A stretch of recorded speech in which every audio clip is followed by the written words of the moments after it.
ladies and gentlemen, welcome back to a new episode of Wait, what? I haven't done this before, have I? Anyway, welcome to an episode of DayZ. In this little movie I will show you a few common mistakes made by new players. I found that the learning curve in DayZ is pretty steep. So to help out new players, I will show and tell you how to survive in DayZ based on my own 2 weeks of experience. Always be aware of your surroundings. If you're crossing a field, always look over your shoulder. Keep free looking around with your Alt key and mouse. If you're entering a city, check the horizon for snipers, check the roofs, windows and doorways for snipers. Check if there are zombies spawning around. This means the player is nearby. Unless, of course, you're the one that triggered the spawns. Know where you are. Even though you don't have a map, compass or GPS right from the start, you can often tell your location when you log in.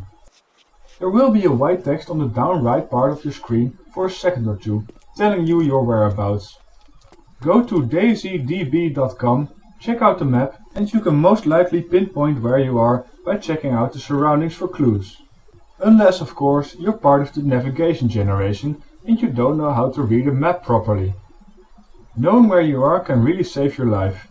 It means you can plan on raiding a small village or city more easily. Get in quickly, check the loot spawns and get out, minimalizing your time inside the city, which means you're less likely to get killed by another player. Get some gear. Getting some basic gear can really help out a lot. Even an axe can help out a ton, just because it means you can take out a zombie or two if it's really needed. I found out that the best way to get gear is to play on a server where it's nighttime.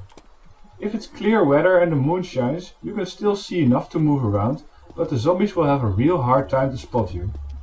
You are also less likely to be spotted by other players, unless they have night vision goggles or thermal scopes, of course. Oh, and another pro tip: if you're playing on nighttime and you need a flashlight, use it carefully. Flashlights can be spotted miles away by other players, which means they can easily snipe you. Get some shooting practice. If you've bought Arma 2 Combined Operations, you can train your shooting skills in the single player. This will be very much needed because zombies will eventually become the lesser important enemy. Being able to shoot reliably is really important. I once got chopped in pieces by a guy with an axe while I had a CZ550 sniper rifle.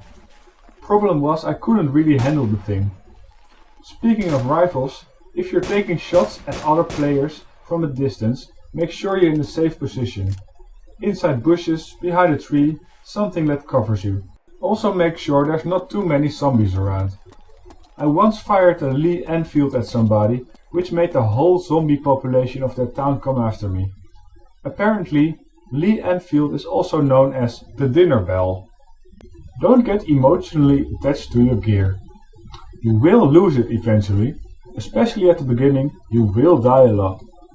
Later, you will learn how to survive, but eventually you will still die, which probably means you will lose more valuable stuff. Don't underestimate a pack of zombies. You see some people running around with half of the zombie population of Cherno running after them like it's nothing, but don't underestimate zombies. I once got knocked out and eaten alive by a single zombie just because I was reloading my revolver and let him get too close. Alright ladies and gentlemen, that was it. I hope you liked it and that it helps you getting started, or that you could at least have a little laugh about my noobishness. If you did like the video, please consider hitting the like button, and if you'd like to see more in the future you can hit the subscribe button as well. If you haven't already, you can check out these 2 videos. The first one is me playing Tibia and explaining how you can hunt in the Orc Fortress. The second one is a discontinued series of me playing Skyrim. Alright, then there's nothing for me to do except for wishing you a nice day. Until next time, see you!